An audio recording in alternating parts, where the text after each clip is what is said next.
Hello, 11th class students of literature, English literature. This is lesson number first, My Watch by Mark Twain. It's an essay in your course. Directly हम लोग इसकी summary और इसका translation पढ़ लेते हैं। My watch mark Twain द्वारा लिखी गई एक मजाकिया कहानी है। It's a mockery and A satire also for the mechanics of watch. Watches अब तो चलन बहुत कम हो गया है घड़ियां पहनने का। एक जमाने में घड़ियां जो होती थी वो चाबी वाली घड़ियां होती थी या ऑटोमेटिक होती थी, तो वो खराब हो जाती थी और उनको ठीक करने की बड़ी प्रॉब्लम होती। जितनी वैल्यू जितनी कीमत उस घड़ी की नहीं होती उतनी उसको ठीक कराने में लग जाती। लगभग ये उसी प्रकार की कहानी है। The author had a beautiful watch. बड़ी अच्छी सी इसकी सुंदर वॉच थी उसके पास, which smoothly worked for 18 months without any trouble. The day on which he purchased it, it worked for 18 months at least since then. So the author was proud of his watch because it was working quite properly, giving right time, correct time. He considered himself fortunate enough to have such a good watch.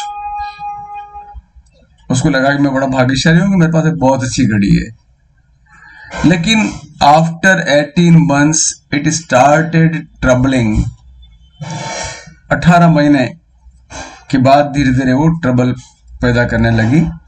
He went to different watchmakers. अलग अलग घड़ियों वालों के पास गया वो, ठीक करने वालों के पास। They tried to set the watch correct but their efforts proved futile. उन्होंने उसको करेक्ट करने की कोशिश की, अंदर से जो अंदर गिरियां होती थी उसके अंदर उनको सेट करने की कोशिश की, वो आगे पीछे नहीं भागे, सही टाइम दे, लेकिन उनके प्रयास सारे बेकार रहे। At last he left his hope to see his watch in order again. और बहुत समय बाद जाकर के कई लोगों से संपर्क करने के बाद, कई सारे मैकेनिक्स के पास जाने के बाद में उसने आशा खो दी कि अब वॉच मेरी प्रॉपरली नहीं चलेगी, वापस से ऑर्डर में नहीं आएगी, सही सिस्टम से नहीं चल पाएगी।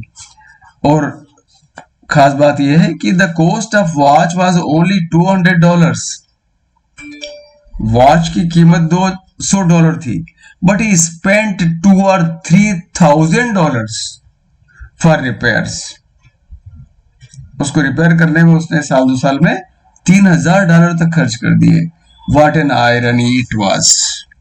कितनी विडंबना की बात थी। ये पूरी कहानी का सारांश है।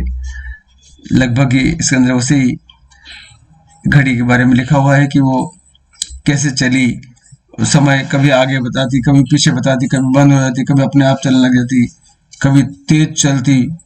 जो उसको वाइंडिंग करता है उसको वाइंडिंग कहलाता है। घड़ी को चाबी भरना को वाइंडिंग कहलाता है। तो कभी वो 4 मिनट आगे चल जाती तो उसको दिखाने लग गया, तो उसको बढ़ाया तो वो तेज चलने लगी ऐसे। और कभी कभी वो बहुत अधिक, उसके अंदर उसने बताया कि उसको एक दिन बुखार हो गया, यानी 150 डिग्री की स्पीड से चलने लगी। ऐसे वो उसकी स्पीड बढ़ने लगी, 24 घंटे में 48 घंटे तक दिखाई देती है। ऐसे ये स्टोरी पूरी इसकी मजाक के रूप में है। तो ये मैंने इसमें डाल दिया है। हम इसके क्वेश्चंस पर आते हैं। टेक्स्ट बुक के अंदर जो क्वेश्चन है एक्चुअली क्या है, क्या क्या चीजें इस पार्ट के अंदर हमारे लिए इम्पोर्टेंट है, उन्हीं को देखना है। हम एग्जाम पर्पज से तैयारी कर रहे हैं कि हम अब कहानी पढ़ने का समय इतना नहीं है, स्टोरीज को हम इतना नहीं पढ़ सकते। मैटर को हमारा संबंध सीधा एग्जामिनेशन के लिए प्रिपरेशन करना है, और उसके लिए जो रिलेटेड और इम्पोर्टेंट क्वेश्चंस है उन पर हम कंसंट्रेट करेंगे। What was the importance of the watch to the author?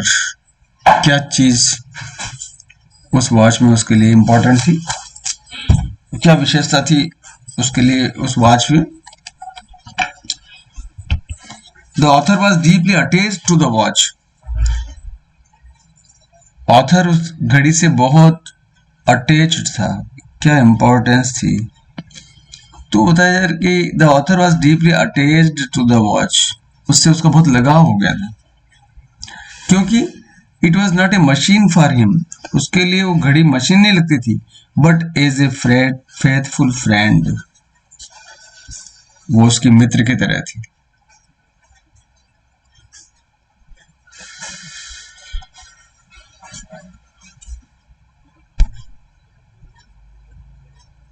उसको घड़ी उसका मित्र लगती थी, क्योंकि उसका जीवन उससे बिल्कुल अटैच था, उसकी दिनचर्या उस घड़ी से लगी हुई थी, तो उसको एक फ्रेंड लगती थी वो। He wasted more than $2,000 or $3,000 on its repair. उसने उसके लिए $2-3 हजार खर्च कर दिए कि वो रिपेयर हो जाए और सही समय देने लग जाए। It shows his deep attachment, ये बताता है कि उसका उससे कितना प्रेम था। Otherwise he would have bought a new one, नहीं तो उसको फेंक देता और $200 की घड़ी एक और खरीद लेता। लेकिन उस घड़ी से लगाव था, अटैचमेंट था, इसलिए इसके लिए इंपॉर्टेंट थी। Not only this, he took pains in visiting a dozen watch makers.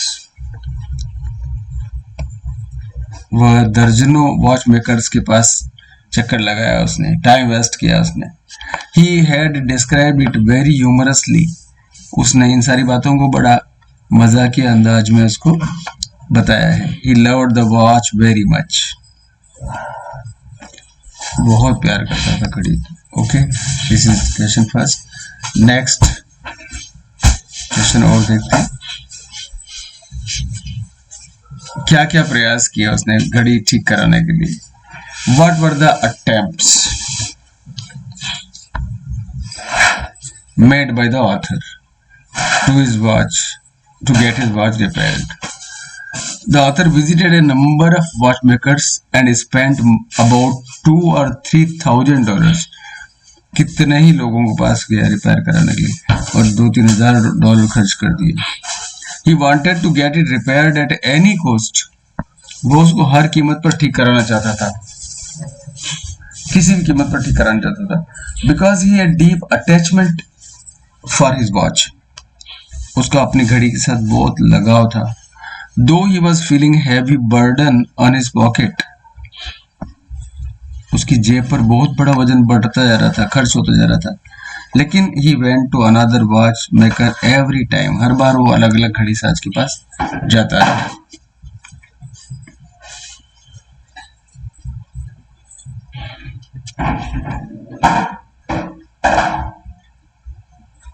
Last, why did the author finally give up on his watch? अब आखिर अंततः तो अपनी घड़ी के लिए उसका विचार जो था वो क्यों बदल गया, क्यों त्याग कर दिया कि अब संभावना नहीं है। The author went to several watchmakers again and again, कई लोगों के पास गया, to get his watch repaired at any cost. He had deep love and attachment for the watch, बहुत गहरा लगाव था उसके साथ, प्रेम था उसका। When he had been to the last watchmaker, जब वो अंतिम वॉच मेकर के पास गया कईयों से गुजर करके, तो he advised him to buy a new watch, उस वॉच मेकर ने उसको सलाह दी to buy a new watch instead of spending more money on it, कि अब इस पे ज्यादा खर्च मत करो, उसके बजाय नई खरीद लो। He had already spent between $2,000 or $3,000 on it, so finally he gave up। इतना पहुंचने के बाद उसने घड़ी को ठीक कराना बंद कर दिया। ये इसकी कहानी वहां तक पहुंचती है। आप लोग ये जो लेसन है उसका कंटेंट पढ़ोगे,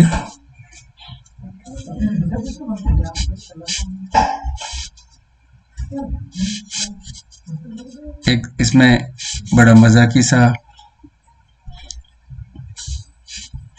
वर्णन आता है।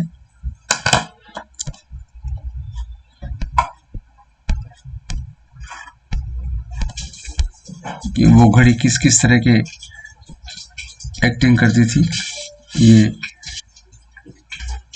एक पैराग्राफ इसका अच्छा से दे रखा है। वह दिनों दिन तेजी पकड़ती गई, तेज चलती गई। कभी कभी घड़ी बहुत तेज चलती, 1 घंटे में 1.5 घंटा, यहाँ तो 1 बज रही और उसमें बत्ती 1:30 बजती। तेजी पकड़ती गई। एक सप्ताह के अंदर तो उसे तेज बुखार चढ़ गया, तेज बुखार चढ़ गया उसको, मतलब वो फास्ट हो गई बहुत ज्यादा। और छाया में भी उसकी नब्ज 150 की गति पर पहुंच गई। धूप में तो बढ़ता है टेम्परेचर, लेकिन छाया में भी 150 की गति हो गई, अर्थात तो बहुत तेज चलने लगी। 2 महीने बीत जाने पर उसने शहर की सभी घड़ियों को बहुत पीछे छोड़ दिया और कैलेंडर के अनुसार 13 दिन से भी कुछ अधिक आगे हो गई।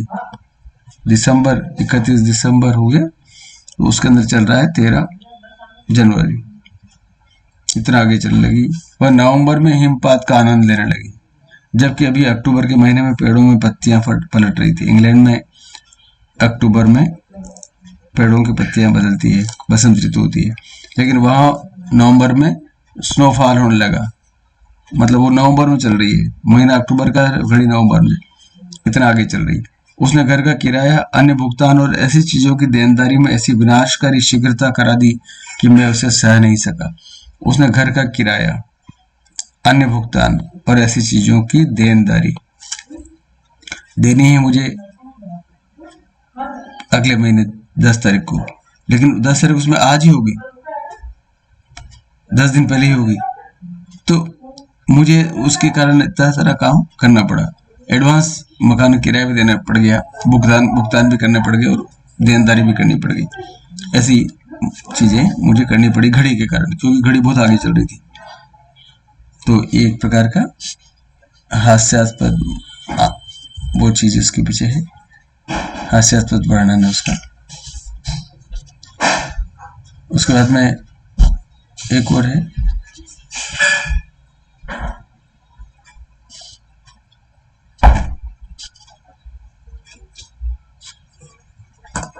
लास्ट उसके जहां रिपेयर करने गया वो, वहां पर ये शायद और कुछ चीजें उसने कहा है, बहुत अधिक भाप बनाती है। तुम सुई की जगह तलवार काम में लेना चाहती हो। मैंने उसको उसी जगह पर तोड़ दिया और अपने खर्चे पर उसे दफना दिया। ये लास्ट दुकानदार ने जब उससे कहा था कि तुम्हारी घड़ी बहुत भाप बनाती है, इसमें बहुत ज्यादा भाप बन रही है, जबकि घड़ी के अंदर भाप की कोई जगह होती नहीं, वो तो गिर्रियां होती है, मशीन होती है छोटी सी। पर वो जो दुकानदार है वो उसको बेवकूफ बना रहा है कि घड़ी की बहुत भाप बन रही है इसके अंदर, इसमें स्टीम ज्यादा बन रही है, इसलिए चल नहीं पा रही है। तुम सुई की जगह तलवार काम में लेना चाहते हो। मैंने उसको उसी जगह तोड़ दिया घड़ी को और अपने खर्चे पर उसे दफना दिया। मेरे चाचा विलियम कहा करते थे कि एक अच्छा घोड़ा केवल तभी तक अच्छा होता है जब तक कि वह एक बार अच्छी तरह दौड़ चुका हो। घोड़ा अगर नहीं दौड़ सकता तो क्या काम करे। तो अच्छे घोड़े की अगर जांच करनी है तो तभी तक अच्छा है जब वो दौड़ चुका होता है, किसी रेस में भाग ले चुका होता है। और एक बढ़िया घड़ी तभी तक अच्छी होती है जब तक वह एक बार मरम्मत करने वालों के हाथों में नहीं पड़ जाए, क्योंकि एक बार मरम्मत करने वाले हाथों में पड़ गई तो वो उसका पूरा बैलेंस बिगड़ जाएगा और धीरे धीरे उसके अंदर खराबी आना शुरू हो जाएगी। और उसे आश्चर्य होता है कि कभी सभी असफल ठटेरों, बंदूक ठीक करने वालों, जूते बनाने वालों, इंजीनियरों और लोहारों का क्या हुआ, लेकिन कोई उसे यह बात बता नहीं सका। असफल ठटेरों, जिनको ठीक से काम करना नहीं आता, मैकेनिक्स। असफल बंदूक ठीक करने वालों, मतलब जिनको आता आता कुछ नहीं, और वो जो ऐसे होते हैं जो आधे अधूरे इंजीनियर, आधे अधूरे लोहार, आधे अधूरे मैकेनिक होते हैं, वो चीजों को खराब कर देते हैं, है ना। जैसे डॉक्टर होते हैं बहुत सारे, आजकल वो झोला छाप डॉक्टर कहते हैं ऐसे। तो वो डॉक्टर जो है वो बीमार कर देगा आदमी को और दूसरी बीमारियां कर देगा। ऐसे जो बंदूक करना आता नहीं ठीक करना और दुकान खोल के बैठ गए, तो वो जो लोग हैं वो और ज्यादा नुकसानदायक होते हैं, लेकिन वो पता नहीं उनका क्या हुआ, वो लोग आगे जाके क्या हो गए। इसके अंदर बीच में कहानी आती है कि वो जो लोग असफल ठटेरे होते हैं, जो असफल बंदूक ठीक करने वाले होते हैं, जूते बनाने वाले इंजीनियर जो फेल होते हैं, वो बाद में जाके क्या करना शुरू कर देते हैं, घड़ियां ठीक करना शुरू कर देते हैं। तो वो जो वॉच मेकर्स हैं, वॉच रिपेयरर्स, उन पर एक प्रकार का ये सटायर है, व्यंग्य है कि वो लोग सब आखिर में जाकर के घड़ियां ठीक करने लग जाते हैं। और घड़ी ठीक करने गए अपन, लाओ ठीक कर देंगे, कल ले जाना, और चेक करके दे दिया, अभी चल रही है, 2 घंटे बाद जाके देखे वापस बंद, फिर जाओ चक्कर लगाने उनके वहाँ। अधिकतर घड़ी ठीक करने वाले जो होते हैं वो ऐसे होते हैं, तो उनके ऊपर ये व्यंग्य है। एक और उसमें ये है, हम पढ़ लेते हैं।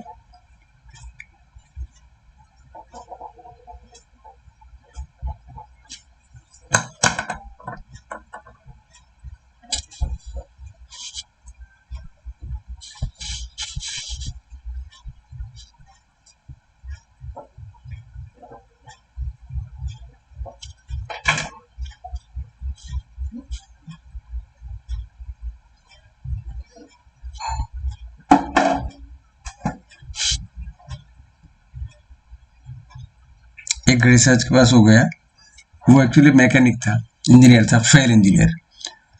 मैं एक और घड़ी साज के पास गया और उसे ताकता रहा, जबकि उसने मेरी घड़ी के टुकड़े टुकड़े कर डाले, पूरी घड़ी के सारे पार्ट्स निकाल निकाल के रख दिए। तब मैं उसे सख्ती से बहस करने के लिए तैयार हो गया, क्योंकि यह बात गंभीर होती जा रही थी। उसने सारे पार्ट्स निकाल के बाहर भी रख दिए। मूल रूप से उस घड़ी की कीमत $200 थी और लगता था कि उसकी मरम्मत में मैं $2-3 हज़ार दे चुका हूँ। जब मैं वहां प्रतीक्षा कर रहा था और देख रहा था, तो मैंने एक पुराने परिचित के रूप में उस घड़ी साज को एकाएक पहचान लिया। मैंने कहा ना, जो fail engineers, fail mechanics, fail वो जो लोग होते हैं, वो ये काम करने लगे थे। तो मुझे लगा कि वो कौन है, पहचान लिया, और वह पुराने दिनों का स्टीम बोर्ड का एक इंजीनियर था। वो आदमी जो घड़ी का काम कर रहा, वो स्टीम बोर्ड का इंजीनियर था, और आके दुकान लगा ली उसमें। और वह एक अच्छा इंजीनियर भी तो नहीं था।